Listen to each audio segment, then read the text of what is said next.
जय जिनेंद्र बच्चों। आज हम आपको लेकर चलते हैं एक राजा के महल में, जहाँ पर एक लायन रोर कर रहा था। Can you believe it?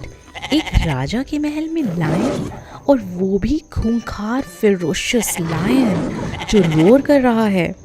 कुछ लोग तो उससे डर रहे हैं और कुछ लोग प्रेज कर रहे हैं कि देखो कितना पावरफुल, फेरोशियस और ताकतवर लायन है।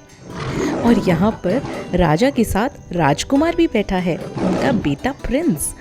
और वो हंस के लायन को चैलेंज करता है, ए तू कैसा लायन है कि तुम्हारे सामने ये गोट, ये बकरी बंधी है और तुम शांत ही खड़े हो? तुम असली के लायन हो या एक्टिंग कर रहे हो? ये सुनकर लायन को गुस्सा आ जाता है और वो राजकुमार के ऊपर जंप कर जाता है और उसे मार देता है।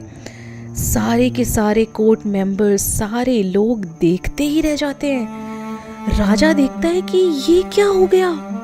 पूरे दरबार में सन्नाटा, पिन ड्रॉप साइलेंस छा जाती है। सब लोग सोचते हैं कि ये सब कैसे हो गया। आपको पता है, जो वो लायन था वो रियल में कौन था? वो रियल लायन नहीं था, वो तो था ब्रह्मगुलाल, जो लायन की एक्टिंग कर रहा था। Can you believe it?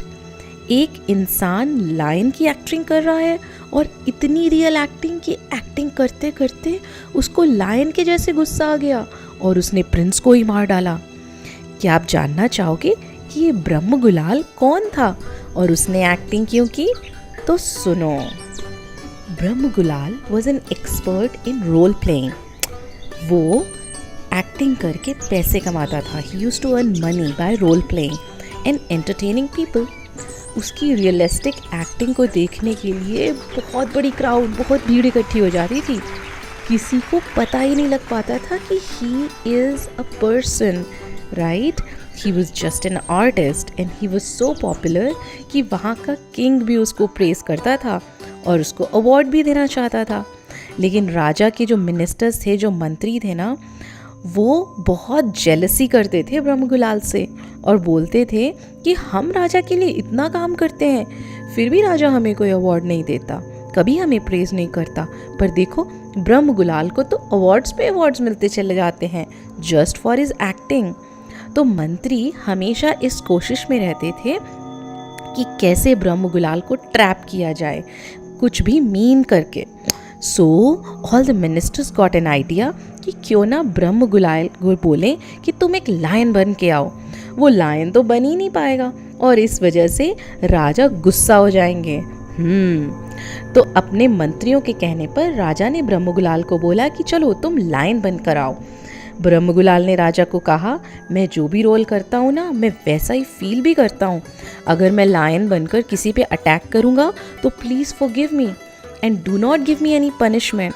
और किंग ने बोला, नो प्रॉब्लम, दैट्स फाइन। तो ब्रह्मगुलाल लायन बनकर सबके सामने आ गया। वो अपने रोल को इतना रियलिस्टिक फील कर रहा था कि he forgot that he is not an actual lion, he is only playing the lion's role। तो all of a sudden Brahmagulal को गुस्सा आया और उसने राजा के बेटे प्रिंस को, राजकुमार को मार डाला। देखा कितना अमेजिंग एक्टर था ब्रह्मगुलाल। वो जो भी करता था उसमें पूरा डूब जाता था। फिर थोड़ी देर बाद जब ब्रह्मगुलाल अपने रोल प्ले से बाहर आया तो उसे बहुत दुख हुआ कि उसने कैसे इतनी बड़ी मिस्टेक कर दी। वो कैसे भूल गया कि वो सचमुच का लायन ही नहीं है, वो तो ब्रह्मगुलाल है। राजा भी कुछ नहीं कर पाए क्योंकि उन्होंने पहले ही ब्रह्मगुलाल को प्रॉमिस किया था कि वो उसको कोई भी पनिशमेंट नहीं देंगे। अब राजा के मिनिस्टर्स और भी जेलस हो गए और सोचने लगे, हम ऐसा क्या करें कि ब्रह्मगुलाल फंस जाए। उनको एक ट्रिक सूझी। उन्होंने राजा को कहा कि ब्रह्मगुलाल को बोलिए कि मुनिराज बनकर आपको उपदेश दें। आपको मुनिराज के उपदेश से शांति भी मिलेगी और ब्रह्मगुलाल का टेस्ट भी हो जाएगा।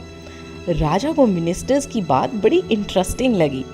नेक्स्ट डे ही राजा ने ब्रह्मगुलाल को मुनि बनकर आने को कहा।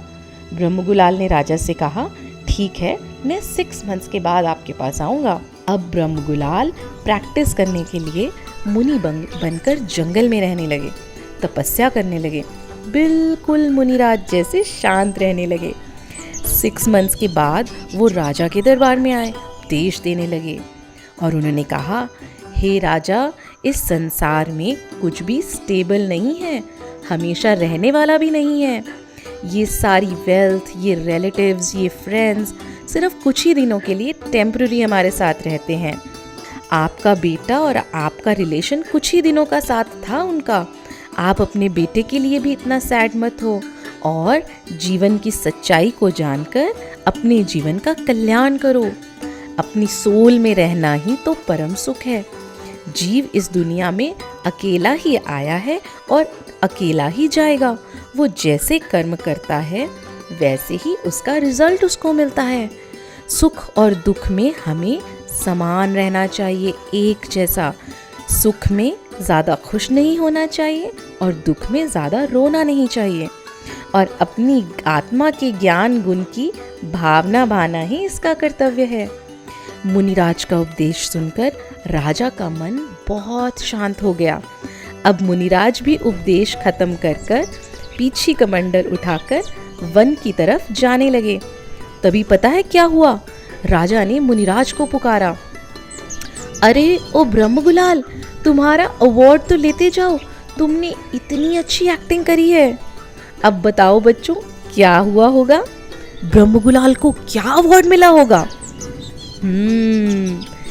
ब्रह्मगुलाल अब ब्रह्मगुलाल नहीं रहे, वो तो मुनि बनकर अमेजिंग शांत भावों से जो आनंद, जो सेटिस्फेक्शन फील कर रहे थे ना, उसके आगे उनके लिए अब कुछ भी इम्पोर्टेंट नहीं था।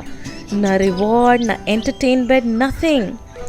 वो मुनि बनने की प्रैक्टिस करते करते और एक्टिंग करते करते मुनि जैसे ही फील करने लग गए। वो बोले, हे राजन, अब मैंने यह रूप, ये लुक, ये फॉर्म अडॉप्ट कर लिया है। अब मुझे अपनी आत्मा में ही रहना अच्छा लगता है और मुझे तो अब इनफाइनाइट सुख अचीव करना है। ये छोटे छोटे रिवॉर्ड्स, ये पैसे, ये फेम मुझे नहीं चाहिए। इस पूरे वर्ल्ड के प्लेजर में से सबसे बेस्ट एंड सेटिस्फाइंग सुख तो मुझे अपनी आत्मा में ही मिलेगा। तो देखा, आर्टिस्ट हो तो ब्रह्मगुलाल जैसा, जिसने जो भी रूप बनाया वो वैसा ही बन गया। जब वो मुनिराज बने तो बस अपनी आत्मा का कल्याण करने में लग गए।